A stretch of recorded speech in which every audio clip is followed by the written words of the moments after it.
Bueno, bienvenidos a todos a la cuarta jornada y última del ciclo de charlas Ciencia en tu pantalla, del laboratorio a tu casa.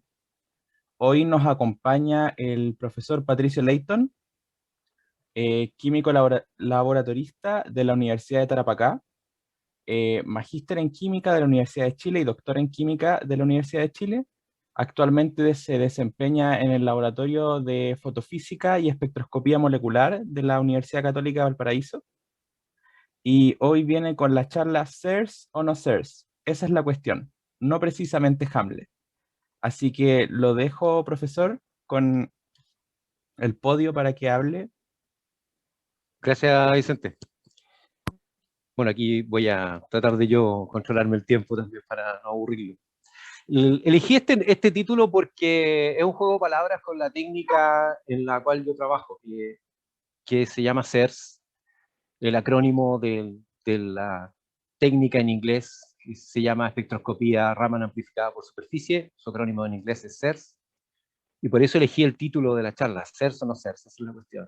No es precisamente Hamlet, aunque coloqué ahí, me busqué esta imagen de Hamlet, que aparece con la típica imagen de Hamlet con el cráneo, que no es la escena donde Hamlet lanza esa frase ser o no ser, esa es la cuestión. Esa es una escena en un acto anterior. Hamlet toma ese cráneo corresponde al cráneo de, un, de un bufón de la corte, cuando él era niño, miraba a ese bufón y le traía mucha alegría, y Hamlet trata de eso,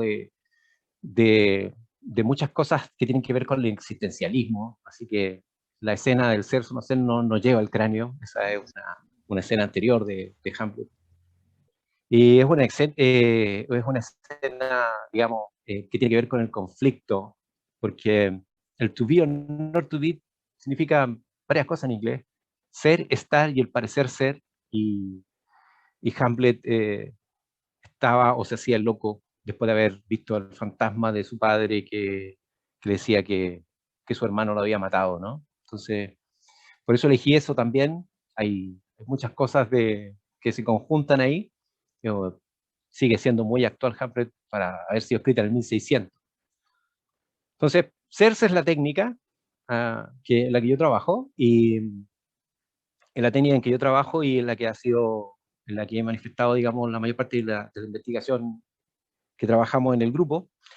Eh, en las técnicas es una técnica vibracional, y así como el teléfono, que cuando vibra, usted les vibra el teléfono y inmediatamente saben que eso trae información, ¿no? Oye, anda a comprar el pan, o ven pronto a mi casa, vamos a hacer un carrete. Todas esas cosas vienen, esa información viene a partir de una vibración.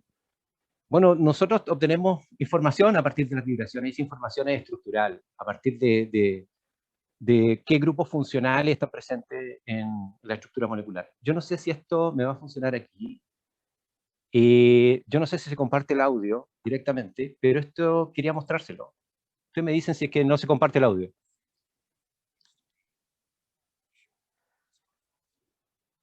No se escucha, profesor.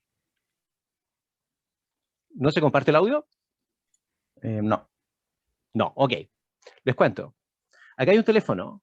Vamos a dejarlo así sin el audio. Acá hay un teléfono. Y este teléfono, que no tengo nada que ver yo con, no me sponsorea la compañía china esta, trae un sensor, que es el que ustedes están viendo ahí, que es capaz de detectar el espectro de, por ejemplo, una manzana, aunque no lo crean, de la piel, de madera. O sea, ese teléfono trae un sensor que es capaz entonces con una app de decirle a ustedes si es que tienen una fruta que está dulce o que está madura. Podría incluso ese sensor que capaz de medir la grasa corporal, o detectar si es que un fármaco no reconocido está vencido, o asociar la comida, digamos, a un contenido determinado de grasa, aparte de hacer otras cosas, que es lo que hacen los celulares habitualmente, ¿no? La gracia de esto es que este aparatejo que está ahí es hoy posible, y trae lo más importante, aparte que traiga cámara de no sé cuántos .cl y con acceso a todas las redes sociales, lo que trae es eso que viene ahí en ese chip, que es el sensor molecular, el Scio-Molecular Sensor. Y ese sensor molecular es desarrollado por una compañía que es un consorcio chino-israelí. Y es un espectrofotómetro que está en el celular, aunque no lo crean. Entonces, cuando les decía que la espectroscopía, y en el caso de la espectroscopía vibracional, traía información estructural, lo que estoy comentando es que al igual que el teléfono, cuando vibra y entra una llamada nos trae información y ese estímulo se gatilla porque no hay otra persona, no se está tratando de comunicar con nosotros, y esa llamada trae información. Bueno, lo mismo pasa en química. Las vibraciones normales que tienen un sistema molecular nos entregan información acerca de su estructura. El estímulo que gatilla las vibraciones es la luz, por lo general es la luz. Las vibraciones, entonces, traen consigo esta información estructural, como les comentaba. Y las otras partes del espectro, bueno, nos entregan otro tipo de información. Así, en la región de microondas nos entrega información acerca de las rotaciones moleculares, la región del espectro infrarrojo, las vibraciones moleculares, que es de lo que vamos a hablar. Pero no solo la región infrarrojo, ya vamos a hablar de dos técnicas que son vibracionales. Una se llama infrarrojo y la otra se llama Raman. Y vamos a hablar de esto, de que cada región del espectro entrega distinta información. En el caso de la región ultravioleta y la región visible, nos entregan información acerca de las transiciones electrónicas, de los cambios electrónicos, de las distorsiones en la nube electrónica de un sistema molecular. Y si nos vamos más allá a regiones de más alta energía, a los rayos X, lo que tenemos entonces es la ionización o la fotoionización.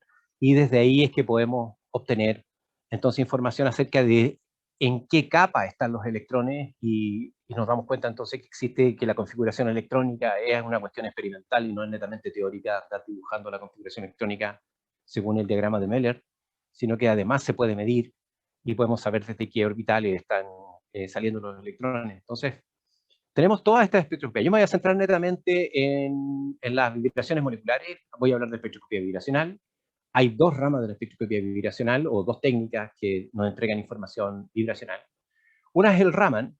El Raman está basado en radiación dispersada. Ya les voy a comentar, voy a ir más en profundo solo con el Raman.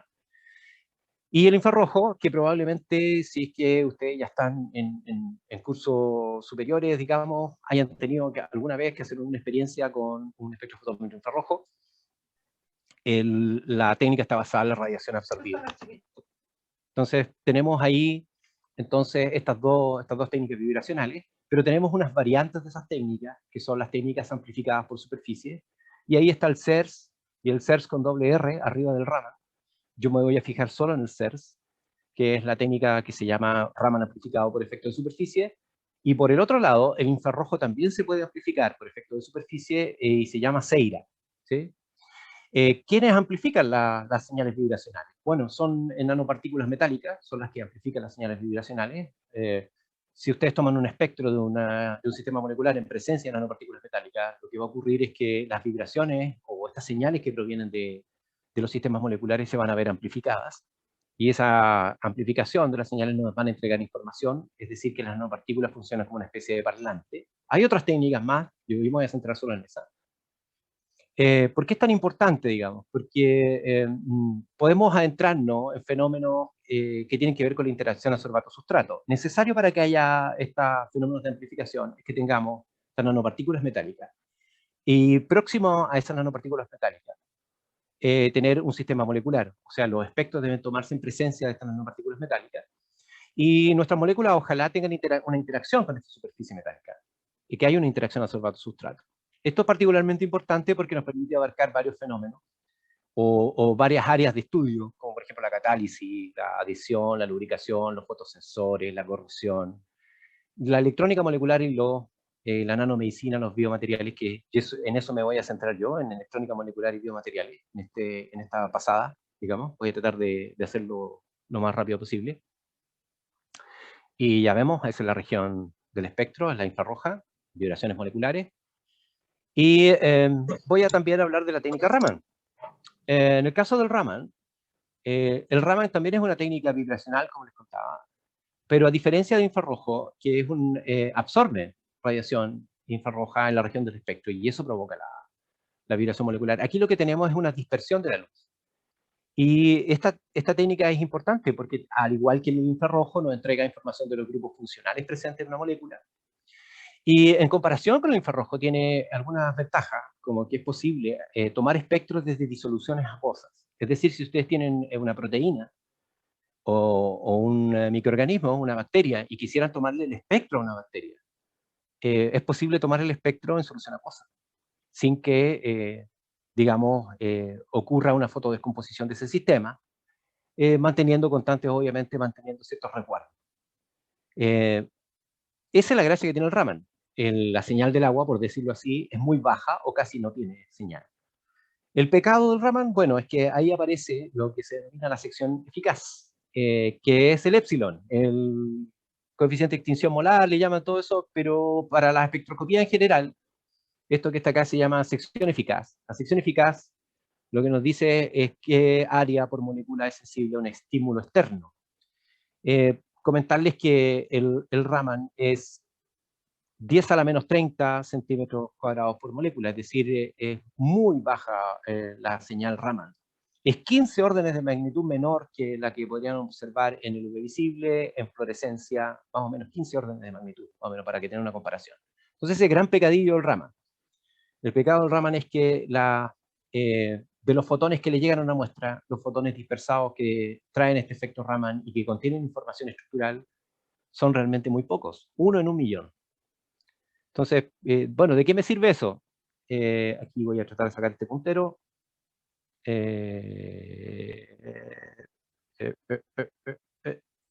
¿Y listo? No sé si meterme un poco en la teoría, pero las vibraciones moleculares están basadas en el oscilador armónico, y la resolución del oscilador armónico, desde el punto de vista no clásico, sino desde el punto de vista cuántico, resolvemos la ecuación de Schrödinger, pero en vez de cambiar el potencial de la ecuación de Schrödinger, le cambiamos, ponemos el potencial armónico y aparece el espectro infrarrojo y las vibraciones. La gracia que tiene esto es que podemos tratar el espectro entonces, o podemos tratar las moléculas, en realidad, como un resorte unido por dos esferas y que sigue la ley de Hooke. Ahí tenemos que un enlace simple carbono-carbono, uno doble carbono-carbono y uno triple carbono-carbono se diferencian entonces en la energía. Un enlace triple es mucho más rígido que uno doble que uno simple, y por eso sus constantes de fuerza van cambiando, es mucho mayor en el caso del triple. Y también cómo cambia el perfil de la distribución de energía potencial. La frecuencia es directamente proporcional entonces a esta constante de fuerza, a la rigidez que tenga el resorte, y inversamente proporcional a la masa reducida. Entonces, si tenemos una vibración donde tenemos dos masas que son muy grandes, como por ejemplo podría ser un complejo metálico de coordinación, si esas masas más grandes van a aparecer a frecuencias muy chicas. Entonces, si queremos buscar un sitio de coordinación, debemos buscar en la parte baja del espectro. Las vibraciones, entonces, estas vibraciones en un sistema molecular pueden ser activas o inactivas en Raman, y eso va a depender de dos situaciones distintas. En el caso del infrarrojo, el director de la absorción en infrarrojo es el momento dipolar. Si es que la luz interacciona con una molécula y hay un cambio en el momento dipolar de ese sistema, entonces vamos a tener una vibración activa en el infrarrojo. Si no hay cambio en el momento dipolar, entonces esa vibración no es activa en el infrarrojo. Y ahí tenemos, por ejemplo, el estiramiento simétrico del CO2, y vemos que el momento dipolar aquí es 0, entonces esa vibración no es activa en el infrarrojo, pero sí provoca una distorsión de la nube electrónica, este hecho de compactar, ¿cierto?, la molécula CO2, apretarla, digamos, distorsiona la nube electrónica. A eso es lo que se le llama polarizabilidad, y eso es lo que controla el Raman, y esa es activa en el Raman. Entonces, lo que tenemos en el Raman, entonces, es distorsión de la nube electrónica, y está gobernado entonces por la polarizabilidad, que este globo, digamos, el volumen, en la densidad electrónica que tiene que ver con la molécula. Eso es la polarizabilidad, entonces tiene esta capacidad de deformar una nube electrónica que puede tener un sistema molecular. Y por el otro lado tenemos el estiramiento antisimétrico, que es donde sí hay cambio en el momento dipolar, y no hay cambio en la deformabilidad de esa nube electrónica, no hay una gran deformabilidad. Entonces, Como les decía, el Raman, el efecto que se ve es el cambio, entonces la distorsión de la nube electrónica. Hay moléculas que son más fácil distorsionar su nube electrónica que otras, y lo que se ve en el Raman es momento dipolar inducido. Las dos técnicas son distintas. Ojo, lo que se ve en infrarrojo es cambio en el momento dipolar de un sistema. Lo que se ve, y ese es un vector, el momento dipolar es un vector, y en el caso del Raman, la polarizabilidad es un tensor, porque es un elemento de volumen. Lo que estamos viendo es cómo se distorsiona la nube electrónica. Entonces, son dos técnicas basadas en cosas distintas. Uno absorbe fotones y el otro dispersa fotones. Entonces yo me voy a centrar netamente en el Raman. La intensidad Raman también es directamente proporcional a la frecuencia de excitación que se utilice para hacer funcionar el instrumento. Nosotros en nuestro laboratorio, aparte de tomar los espectros y analizarlo y ver qué grupos funcionales tiene, por estas dos técnicas, lo que también hacemos son cálculos. Esos cálculos, la gracia que tienen, o la idea que tenemos de hacer cálculos, es poder entonces interpretar un espectro. Interpretarlo completamente, de principio a fin. Los espectros se van volviendo más complicados cuanto más grande el sistema molecular. Ahí tenemos al señor Raman, que tiene C.V. Raman, le tienen puesto así porque el nombre es muy largo, Chandrasekhara Venkata Raman, es el nombre completo de Raman. El efecto Raman está basado en lo siguiente. Aquí ustedes ven en esta parte, en esta imagen, que tenemos unas flechas. Bueno, esas flechas indican un fotón. Lo que vamos a hacer entonces es bombardear una molécula con un láser. Y ese láser va a golpear, estos fotones van a golpear a la molécula, que es un globo. Y entonces los fotones pueden pasar tres cosas en este fenómeno, que los fotones chocan con el sistema molecular.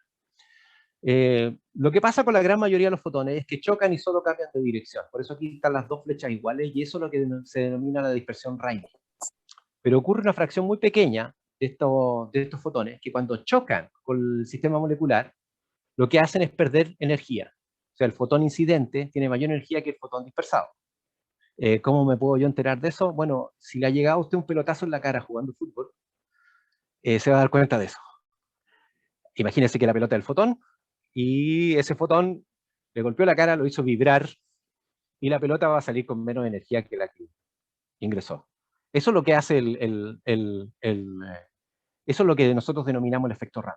Entonces hay una diferencia de energía entre el fotón incidente y el dispersado, y esa diferencia de energía cae dentro de las vibraciones moleculares, cae dentro de la frecuencia de centímetros la menos 1. También podría ocurrir que tengamos moléculas en estados vibracionalmente excitados a temperatura ambiente. Y cuando los fotones chocan con ese sistema molecular, lo que ocurre es que son dispersados con una energía mayor que la del fotón incidente. Y eso es porque a temperatura ambiente hay una población de moléculas que está vibracionalmente excitada. ¿Sí? Entonces tenemos el espectro Raman, es todo esto. Aquí está al medio la dispersión Rayleigh, son los fotones que chocan y solo cambian de dirección. Aquí tenemos los Stokes, los del pelotazo, ¿sí? Y aquí están los de la población de moléculas vibracionalmente excitadas, que es una fracción muy pequeña de toda la población de moléculas que tengamos en un sistema. Casi todas están en el estado fundamental. Así que por eso es que la intensidad es más baja hacia el lado entonces derecho de la expresión Rayleigh. Y esas son las anti-Stokes. Entonces lo que hacen los equipos es cegar toda esta parte, porque el espectro es simétrico. Si ustedes se fijan, es como un espejo, la línea Rayleigh hace la división, y el espectro es simétrico a ambos lados. Entonces, como aquí es menos intenso solamente, lo que hacen los instrumentos, o cuando le venden a uno un instrumento de estos Raman, le ciegan esa parte y le dejan solo el Stoke. Los instrumentos buenos permiten ver todo, pero de todas formas, esa es la idea. Entonces vamos a jugar solo con esta parte, que es el Stoke, ¿sí? Que es la que tiene la intensidad mayor. También comentarle que el efecto Raman fue descubierto el mismo año por unos rusos. El Nobel se lo ganó Raman, y a los rusos no le dieron nada. El paper de Raman no tiene espectro, el paper de los rusos sí. Ahora yo no sé por qué. 1928 fue eso. Eso es un dato freak. Entonces, cuando tengan una molécula y este sistema lo colocamos en contacto con una superficie metálica, que es un coloide metálico, es un coloide que es preparado por reducción química, por un método de reducción química, con esos metales, pueden ser cualquiera de esos metales, y colocamos nuestro sistema molecular en presencia de este coloide, lo que hace, o por qué se amplifican las señales vibracionales, es porque todas las espectroscopías fotónicas son proporcionales, su intensidad al campo eléctrico. Entonces, cuando la luz golpea a las nanopartículas, que son metales, hace oscilar los electrones de conducción de esa nanopartícula. Esa oscilación genera campo eléctrico. Y como todas las espectroscopías fotónicas son proporcionales al campo eléctrico, hacen que se amplifiquen las señales vibracionales. Y las señales también de otros tipos de espectroscopía. ¿Qué características tiene el efecto? Bueno, tiene un efecto de aumentar las secciones eficaz Raman y aumenta la sensibilidad. Podemos medir concentraciones muy pequeñitas, estamos hablando del orden incluso de femtomoles en una muestra. En el mejor de los casos, amplifica 1.000.000 de veces, es un efecto que es de corto alcance, necesitamos que está en la molécula, ojalá absorbida, a lo menos físicamente, sobre la superficie metálica, y tiene una atenuación de la fluorescencia que es el enemigo público del Raman, porque tiene una sección eficaz mucho más importante, digamos, la fluorescencia en términos del Raman, es mucho más eficiente como fenómeno fotónico. Entonces, y lo otro importante es lo que sale ahí en amarillo, que es una información adicional, que entrega información acerca de la orientación molecular, ¿vale? Ok, todos los mecanismos de amplificación, lo que yo les comentaba, se acerca la molécula a una nanopartícula, y la nanopartícula y todo ese sistema está siendo irradiado por un láser, se oscilan los electrones de conducción, aumenta el campo eléctrico y aumenta la señal Raman. Ahí está, la señal Raman es directamente proporcional al campo eléctrico y si le estamos haciendo que se incremente, se van a incrementar las señales Raman. Dejémoslo así, no le metamos tanta ecuación. Y más aún, tenemos una sumatoria adicional si es que la molécula se nos absorbe químicamente sobre la superficie. Ocurre un mecanismo que se llama transferencia de carga, y la transferencia de carga puede ocurrir desde la molécula al metal o del metal hacia la molécula, eso va a depender de los sistemas moleculares, y eso tiene una contribución extra, ¿sí? Una contribución extra. Así que podemos medir concentraciones muy pequeñas. Entonces ahí tenemos el espectro de la lisarina, por ejemplo, es un colorante, un tinte, sin nanopartícula, un espectro Raman normal, la lisarina es fluorescente y nos aparece el espectro de fluorescencia. No se ve el Raman, está ahí en rojo. Fíjense que no se ve nada, no se ve ninguna señal vibracional. Ahí algo se ve encimita, estos saltos que están ahí es el Raman que se ve opacado, digamos, apagado, por decirlo así, por utilizar un término que se usa mucho en fluorescencia, por la fluorescencia. Pero cuando colocamos las nanopartículas en presencia de este sistema, inmediatamente se amplifican las señales vibracionales y nos aparece el espectro de la lisarina. Y esto es fantástico porque podemos analizar entonces la estructura de un montón de moléculas. Y bueno, nos vamos a ahorrar esto es el efecto que es un efecto de distancia. Lo importante es que cuando uno analiza un espectro, lo que tiene es la huella digital de una molécula. ¿Sí? Es su carnet de identidad. Si dos moléculas tienen el mismo espectro, estamos hablando de la misma sustancia. Entonces, vamos a comenzar a hablar de las aplicaciones rápidamente, y esto es lo que pasa en el laboratorio en el cual yo trabajo, y bajo la gente que está a mis órdenes. Esto es un fenómeno que no ocurre siempre, que la teoría dice es cuando usted lo sabe todo, pero nada funciona. La práctica es cuando todo funciona, pero no sabes por qué, y en nuestro laboratorio se unen las dos cosas. Nada funciona y no sabemos por qué, y se lo voy a demostrar con algunos ejemplos, que hemos descubierto cosas sin quererlo. Así que aquí van las aplicaciones. Primero, ¿para qué sirve todo esto? Para hacer alguna aplicación, por ejemplo, como les contaba, biomateriales, contaminación ambiental, en fin, hay múltiples áreas donde podemos interactuar. Entonces, yo les voy a hablar de una cuestión que yo hice en mi tesis, que se llama las interacciones anfitrión-huésped. Y esa es una foto de un equipo Raman, el que tenemos nosotros en el Instituto de Química, que después de todo este tiempo en pandemia está lleno de tierra ya, y está ahí, ese es el equipo. Y lo que hicimos fue, o lo que hice yo fue analizar hidrocarburos policíclicos, porque producen cáncer o son procarcinogénicos. Los hidrocarburos policíclicos lamentablemente no tienen interacciones muy fuertes con superficies metálicas directamente, así que con estas nanopartículas. Así que estaba imposible hacer CERS. Sí lo tenían los derivados nitropaz o los nitroaromáticos, que tienen estos grupos que están acá. Y en este caso, este grupo es posible que interactúe con la superficie. Heteroátomos presentes en una molécula garantizan esta interacción, no así en la de los policíclicos. Entonces, para determinar qué podemos hacer, esa era nuestra pregunta. Bueno, primero lo que hicimos fue sintetizar nanopartículas. La síntesis de nanopartículas se conoce desde muy antiguo. Hay gente que se da mucho mucho charm, como dice un amigo, con el asunto de la síntesis de nanopartícula, pero una reducción química de sales, puede ser nitrato plata o tetracloruro áurico, y las reducciones se hacen en presencia de citrato de sodio o algún otro reductor enérgico, y lo que obtenemos son nanopartículas. Es a temperatura 90 grados, punto de ebullición, algunas son a temperatura ambiente incluso, no son muy difíciles de hacer. Lo que pasa es que uno no puede garantizar una forma única, como lo hace por método químico, la distribución de forma estadística de esa esfera, pero su tamaño, su cambio en el tamaño, su forma también determina su color, sus propiedades ópticas. Y esto se conocía desde muy antiguo, desde la coloración de los vitrales y los vidrios. Se conocía esta propiedad que tenía el oro, se coloreaban de esa manera algunos colores que aparecen en los vitrales son nanopartículas de oro metidas en un vidrio.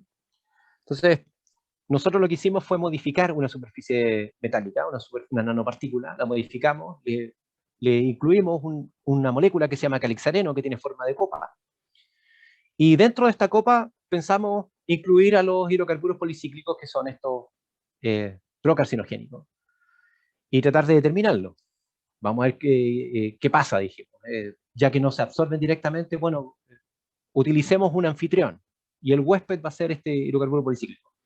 Bueno, ahí están los que se estudiaron, que fueron bastantes, y ahí solo hay una variedad. La única diferencia es la funcionalización de su cono inferior. Esos son los hidrocarburos policíclicos que se estudiaron, producto de la combustión incompleta de prácticamente cualquier material orgánico aparecen los hidrocarburos policíclicos, así que cuando está en un asadito y le gusta la carne muy quemada, lo más probable es que tenga policíclico. El gustillo ese del asado rico probablemente sean los policíclicos. Y lo que le estoy mostrando ahí es el espectro únicamente del calixareno, ¿sí? Hecho que reviste ciertas características. Primero lo hicimos con 2 líneas láser y nos damos cuenta que con una no aparece nada, y 1064 nanómetros no aparece nada en el espectro calixareno. Luego nos movemos a 785 nanómetros, que es la línea de excitación, y nos damos cuenta que apareció el espectro del cáliz, con una diferencia con respecto al espectro del sólido. Esa diferencia, si ustedes ven, hay cambios de intensidad, se corren algunas frecuencias, eso tiene que ver con la absorción del cáliz areno sobre la superficie metálica. Pero lo interesante de esto es que a 1064 no observamos nada.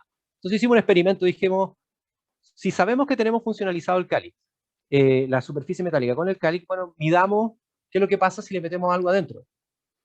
Y fíjense que cuando se incluyen, por ejemplo, hidrocarburos policíclicos como el pireno, lo que se observa en los espectros de las nanopartículas funcionalizadas con cáliz es solo el espectro del huésped, en este caso del policíclico.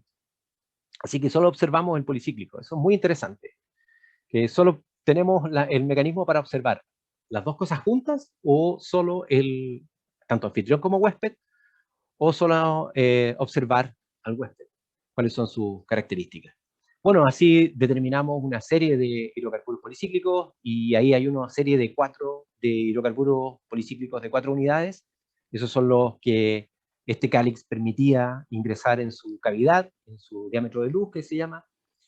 O sea, tiene una selectividad, estos cáliz hacia cáliz de 4 unidades, entonces uno no podría esperar que, por ejemplo, un coroneno, que es una estructura enorme, digamos, puedan caer en esas cavidades tan pequeñas, ¿no? Hicimos lo mismo cambiando el cáliz, esta vez por nanotubos de carbono, y nos pasaba exactamente igual. Ahí hay espectros de nanotubos de carbono. Tenemos aquí los espectros de nanotubos de carbono semiconductores y metálicos. Se dan cuenta la diferencia, hay diferencia entre esos dos espectros. No hay muchas bandas en un espectro de nanotubos de carbono, porque todos son vibraciones carbono-carbono, y lo que existen son las vibraciones que tienen que ver con los ejes laterales, sí, con el eje longitudinal y el eje lateral, ¿no? El radial breathing mode, que se llama, que es la contracción del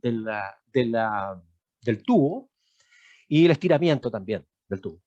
Entonces, por eso observamos esas dos señales, es que producto del plegamiento de esta hoja de grafito. Y tenemos los metálicos y los semiconductores, que se caracterizan por esas formas. Entonces, colocamos los nanotubos metálicos encima de la superficie de nanopartículas, estos nanotubos metálicos, y dijimos, vamos a tomar el espectro del pireno sobre esta conjunción de nanotubo superficie metálica. a ver qué pasa. Bueno, lo que observamos, nuevamente el espectro solo del pireno, amplificado, y no aparece el espectro del nanotubo. Estos son fenómenos que se llaman fenómenos de transferencia de carga, que se observan en si bien este artículo lo hicimos en 2006, hace harto tiempo ya, es uno de los que nos da más alegría, tiene un montón de gente interesada, digamos, ha estado en esos estudios, estamos hablando hace ya 15 años ya. Este es un cálculo de cómo se vería la situación a nivel del nanotubo, es un cálculo computacional, digamos, de cómo sería la situación donde vemos un pireno que está entre dos nanotubos, que es lo más probable. Y este profesor que está hablando ahí cuando tenía pelo y era más joven, porque este artículo causó muchos problemas cuando lo estábamos publicando, porque yo me robé los nanotubos. Estaban en un laboratorio donde yo estaba haciendo una pasantía y me dijeron, usa todo lo que hay. Y bueno, yo usé lo que no se podía usar, porque creo que eran de otro laboratorio en Suiza, digamos. Y como vieron los resultados, la gente, mis supervisores, vieron los resultados que estaban tan buenos, dijeron, esto está magnífico. ¿Y de dónde sacaste los notulos? ¿Los trajiste de Chile? Le dije, no, los saqué de una frasquito. Entonces quedé de ¿cómo se llama? De un gallo que se birlaba los nanotubos, pero de todas formas nos permitieron publicarlo. Le pidieron permiso a todos los dueños de los nanotubos. Esto fue hace 15 años atrás, cuando los tubos estaban con toda recién apareciendo prácticamente. Estaban ahí, digamos, con toda su fama. ¿Qué otras cosas hemos hecho? Bueno, hemos trabajado, digamos, también con aspectos más ligados a la bioquímica. Y esto tiene que ver por ejemplo, con el mal de Chagas. Este es un pensamiento de Eduardo Galeano acerca del mal de Chagas. Mm, Todavía no se descubre ningún fármaco que pueda, digamos, aliviar el mal de Chagas, solamente son paliativos. Y el hecho es que la población que sufre el mal de Chagas es la población más pobre de Latinoamérica. Y es la razón también por qué las farmacéuticas no se interesan tampoco en producir medicamentos, porque está entre gente que es muy pobre, que también son campesinos. Entonces, Eduardo Galeano tiene ese pensamiento acerca de lo que ocurre, digamos, a nivel latinoamericano, el escritor uruguayo, entonces, acerca de por qué no se interesan las farmacéuticas. Dice, sus víctimas no tienen ni derecho ni dinero para comprar derechos que no tienen. O sea, lo dice todo esa frase ahí de Galeano. Entonces, llegó alguna vez cuando estábamos trabajando en otra universidad, una persona que era de una empresa y quería hacer un estudio de un suero positivo y negativo con el mal de Chagas, a ver si podía servir esta técnica CERS. Yo solo voy a hablar por encima de esto porque pertenece aquí están a la gente que pertenece a esta situación o estos resultados. De todas formas, lo que le puedo comentar es que ahí está un suero negativo del mal de Chagas, o sea, una persona que no tiene el Chagas, versus una persona que tiene el Chagas. ¿Sí? Un cambio del cielo a la tierra. Esos son dos espectros CERS, ambos. Y es un cambio brutal. Ambos espectros, el espectro del suero positivo de Chagas tiene multitud de señales, muy difíciles de asignar, muy difíciles de interpretar. Entonces, pero de todas formas, lo que observamos siempre es la amplificación de estas señales vibracionales producto de la presencia de nanopartículas metálicas. Y esa amplificación es la que nos ayudaría entonces a interpretar qué es lo que sucede entonces, por ejemplo, en una persona que tiene. Al ladito, si quieren saber cómo se hizo, ahí está más o menos la idea.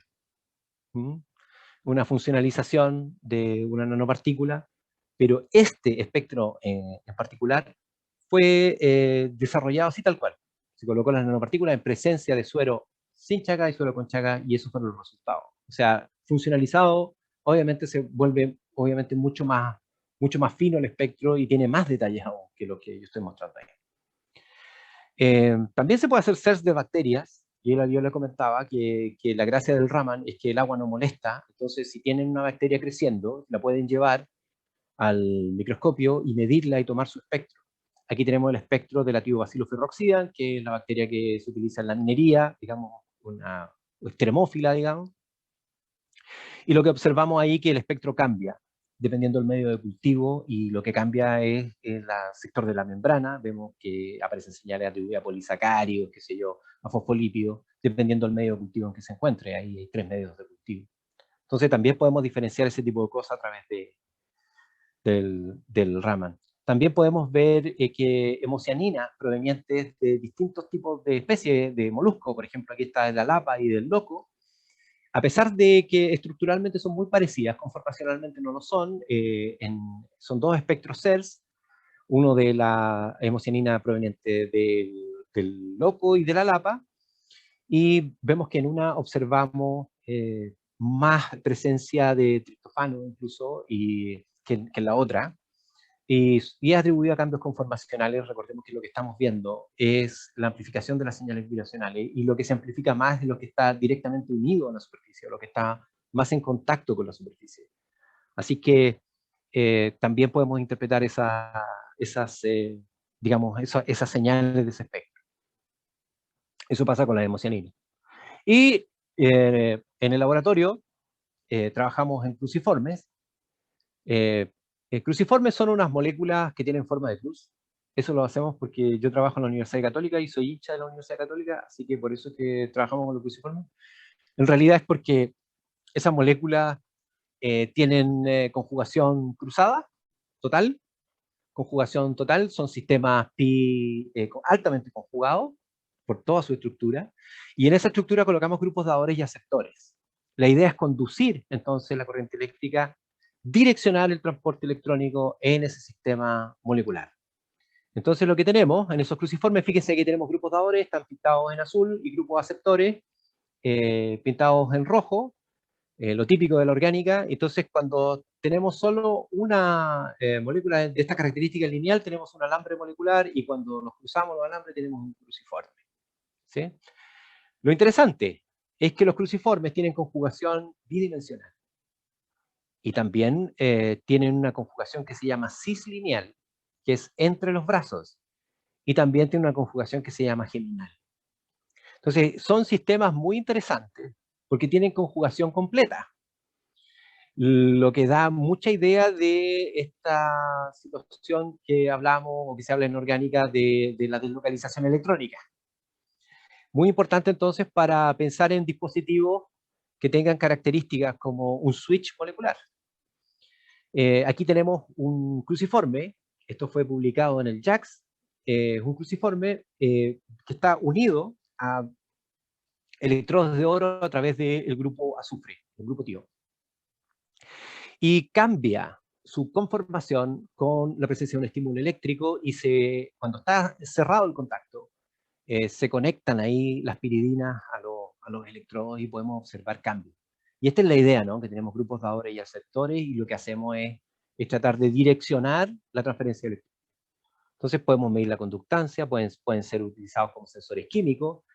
Y generalmente este tipo de moléculas son muy fluorescentes, razones obvias, porque tienen mucho anillo aromático, conjugado, fusionado, y hay varios grupos que trabajan en esto o que están intentando desarrollar sistemas con cruciformes. Entonces aquí yo voy a empezar aquí a hacerme promoción, o hacer promoción en realidad a los chiquillos que ya son doctores ya. Está José Muñoz, que ahora es profesor de la Universidad de Playa Ancha, entiendo, y trabajó en este sistema cruciforme derivado del antraceno, y lo que hizo fue colocar dos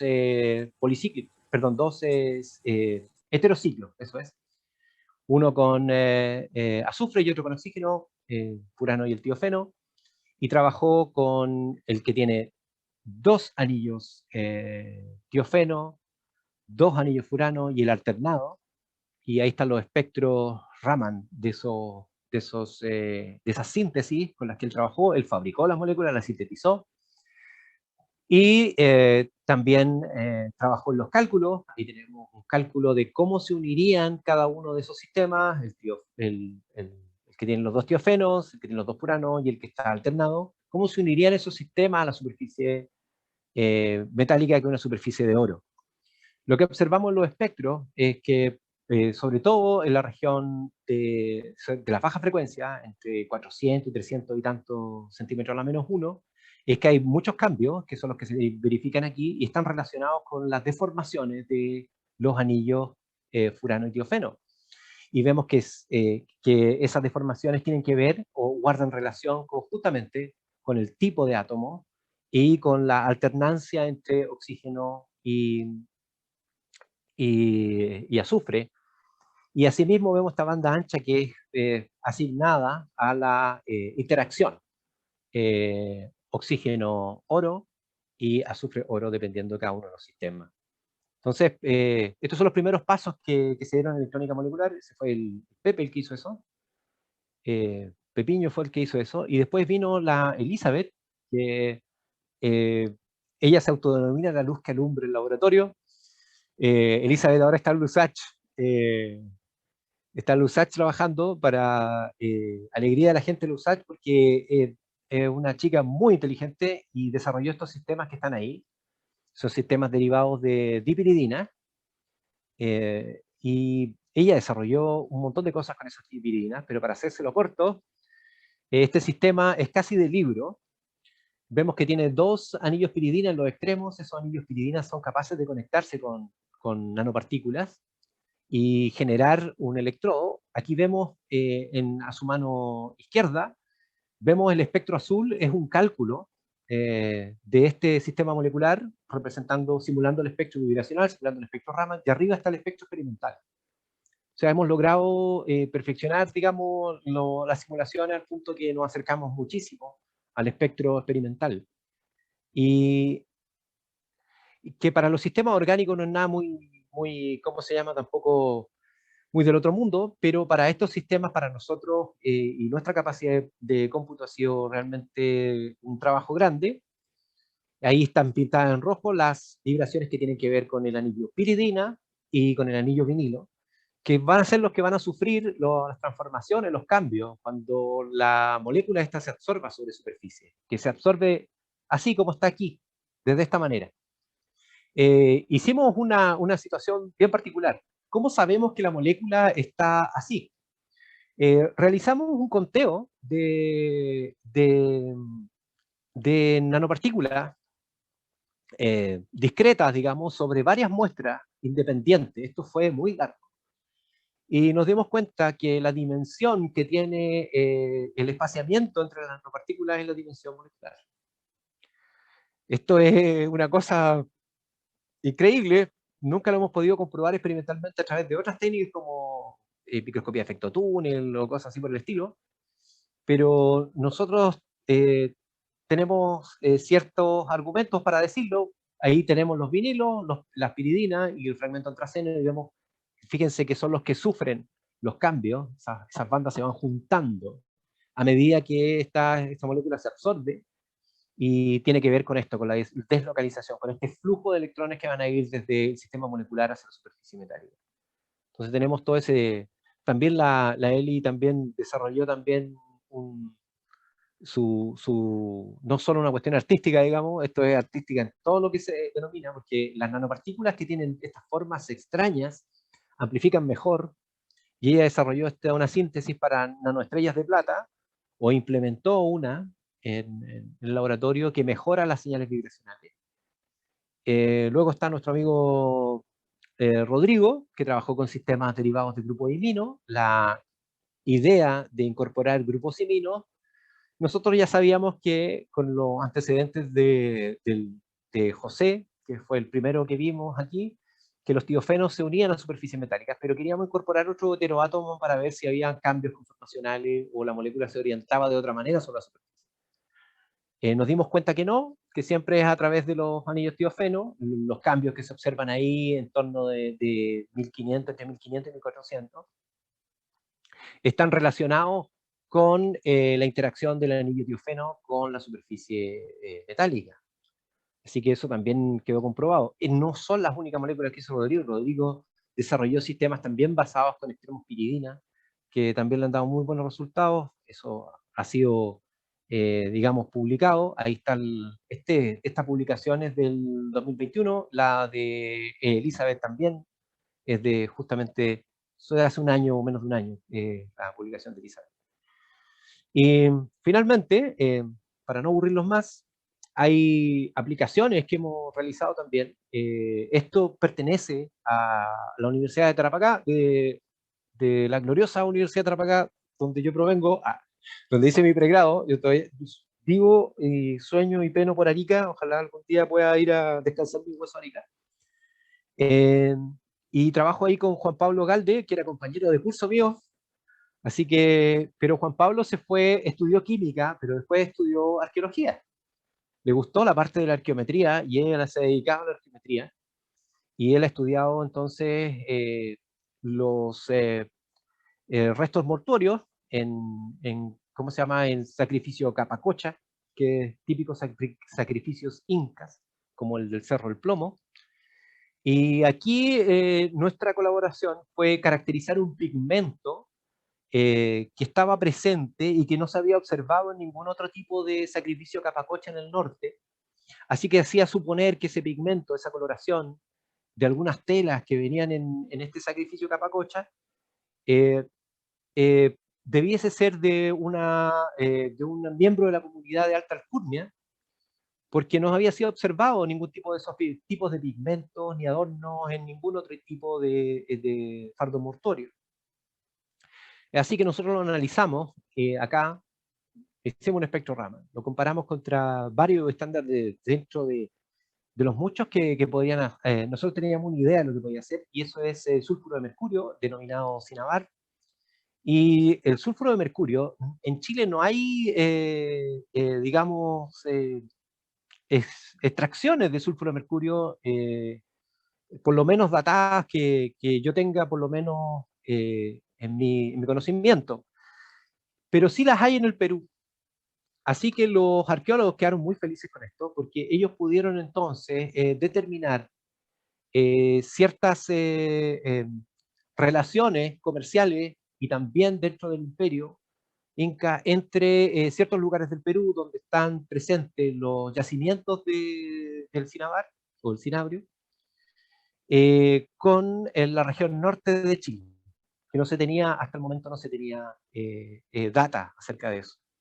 Así que ese es un trabajo que pertenece netamente a la Universidad de Tarapacá, netamente al grupo de Juan Pablo, que nosotros nos sentimos muy orgullosos de haber trabajado con ellos y siempre estamos trabajando con ellos. Ojalá que podamos continuarlo, digamos. Es bastante bueno, ahí está el perfil químico, todo eso, asegurándonos de que es sulfuro de mercurio, no solo con el espectrograma, sino también una espectroscopía fotoelectrónica, para asegurarnos de la distribución, de que realmente teníamos ese, digamos, mineral o ese pigmento. Finalmente, y con esto termino, ahí están la gente que han formado el grupo, ya están todos estos chicos, están doctorados, digo chicos yo, pero están todos viejos ya, están todos doctorados, el último en doctorarse fue Rodrigo, todos ellos con muy buenas tesis, grandes perspectivas en su vida, ojalá que les vaya muy bien. Y también siempre, el pregrado siempre nos ayuda. Aquí está Felipe Pizarro, que es miembro de una empresa que trabaja en reciclaje, que es parte de la universidad que trabaja en reciclaje de las colillas de cigarro y hacen polímeros con las colillas de cigarro y con eso hacen diferentes tipos de utensilios, qué sé yo, desde posavasos, mesas, qué sé yo, cosas así por el estilo. Eh, eh, un tipo muy creativo. Bononín, que que también trabajó en la parte de los cruciformes y ahora está como trabajó en pigmentos también. Está trabajando en una empresa de pinturas, qué sé yo, encargado de las caracterizaciones. Y ahora tenemos a las dos nuevas estrellas que nos quisieron colocar las fotos. Macarena, o no las encontré en realidad.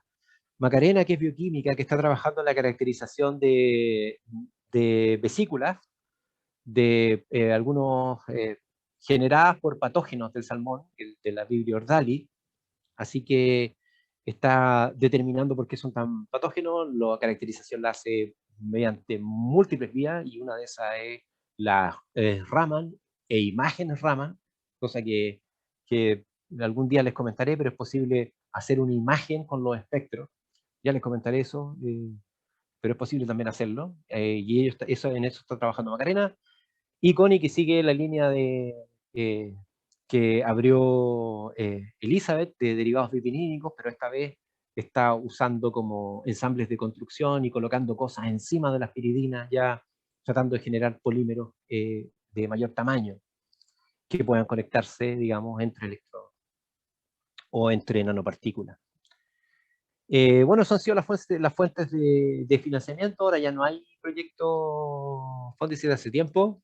Está escaso, es difícil ganarse los proyectos, pero esperamos que se pueda en el futuro, ¿no? Y seguir haciendo eso. Bueno, eso ha sido mi charla. Perdonen que me he demorado tanto, pero traté de hacerlo lo más rápido posible y de comentar y de meter todo lo que se podía. Muchas gracias, profesor.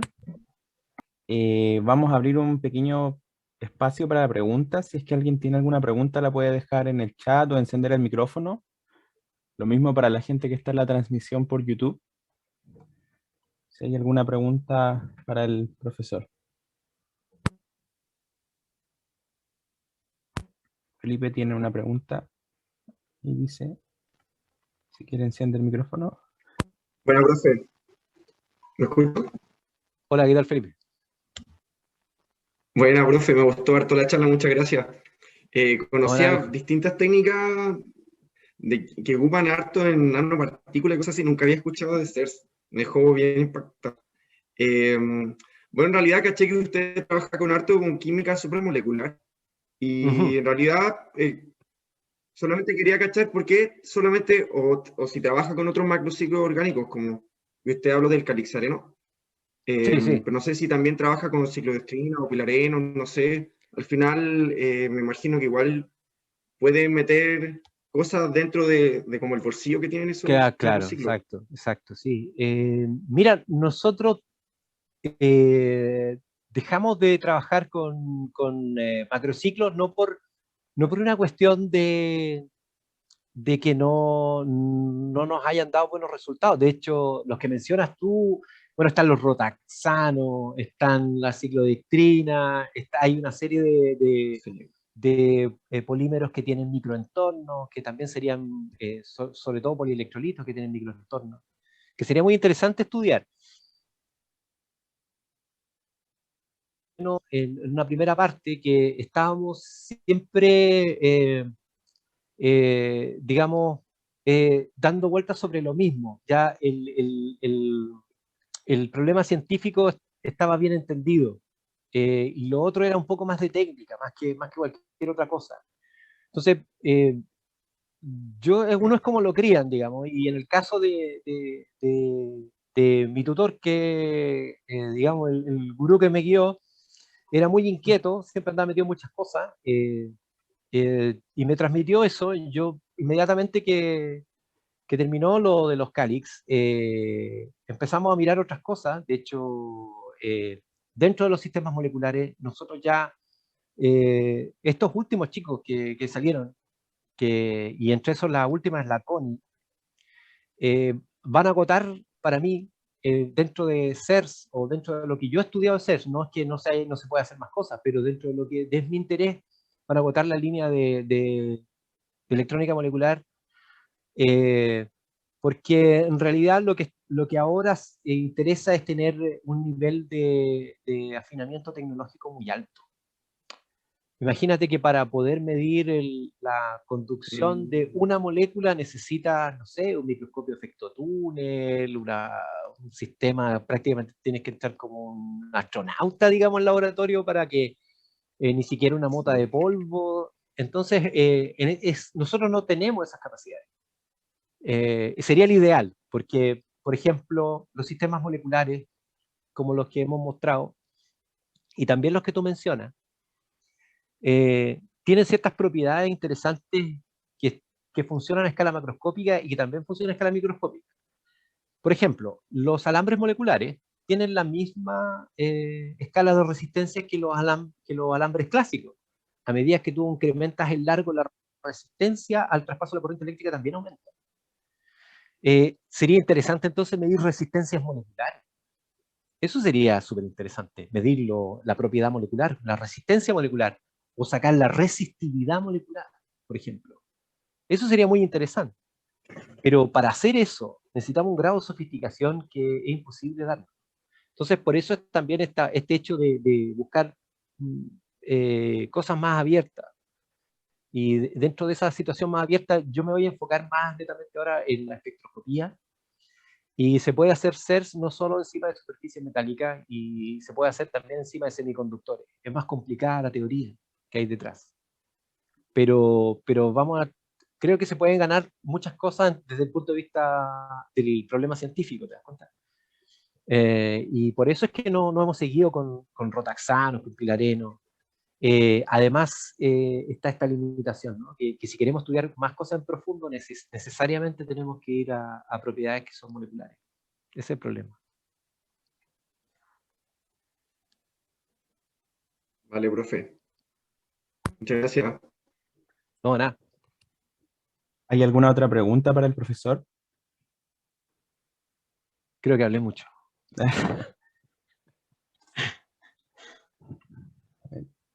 Pareciera que no. Bueno, muchas gracias, profesor, por la Vale. charla muy interesante, muy entretenida. Eh, Queríamos pedirle, como le hemos pedido a casi todos los expositores, si nos podría compartir alguna reflexión de su experiencia en ciencia, un comentario que quiera hacer ahora al final para los que están escuchando. No sé si yo no soy un tipo muy gran pensador, digamos, pero hoy día murió Humberto Maturana. No sé si supieron que murió Humberto Maturana, que debe ser uno de los científicos más influyentes chilenos de los últimos 50 años, fácil, fácil. Debe ser uno de los científicos más influyentes, yo creo. Ya pongámosle 30 años, ¿no? Y la verdad conocemos poco de la obra de Maturana, más allá de la autopoiesis y también encontrar, digamos, sus pensamientos muy bonitos, digamos. Eh, pero lo que yo destaco de pensamiento de Maturana es la originalidad y es la ausencia de temor en, en conjuntar cosas que parecen que no son de ciencia. La biología del amor, ¿sí? Él estudió la biología del amor, de hecho. El árbol del conocimiento, cómo se genera el conocimiento. Parecía que eso no estaba ligado a la biología o directamente era muy alambicado, pero yo destaco eso, hay cierto grado de audacia que hay que tener y de creatividad. La creatividad no solo está en el arte, digamos, también está en ciencia. Entonces la creatividad tiene que ver con eso. Entonces yo la única reflexión que le podría dejar es que sean creativos. Y lo otro más importante que ser creativo es no tener prejuicios, ser desprejuiciado pero obviamente sobre base científica racional. Y como última cosa que uno se topa, incluso ahora mismo, y cuesta mucho, y a mí también yo no soy quien para dar remedios, pero la gente cuando alcanza un grado de conocimiento empieza a perder humildad. Y cuando tú estás en eso, pierdes la reflexión. Si tú sabes, como decía Maturana, si tú sabes, no hay reflexión. Entonces, la reflexión ocurre cuando uno no sabe, cuando uno realmente reconoce que es ignorante, o reconoce su ignorancia frente a un problema, o frente al más allá de ese problema. Entonces, yo creo que eso es lo principal, ¿no? Son cosas bien como simples. Reconocerse uno humilde frente a que no lo sabe todo, que los puntos de vista pueden ser muy distintos, pero pueden cambiar puntos de vista. Y ser creativo, viejo, que ser creativo, que tratar de hacer cosas y tal vez uno tenga poco y con eso desarrollar más. Eso es, hay que tener creatividad, no hay que dejarlo a un lado. Hay que ser un poco artista. Esa es la idea. Muchas gracias, profesor. ¿Listo? Muchas gracias también a todos por haber participado de esta charla y del ciclo.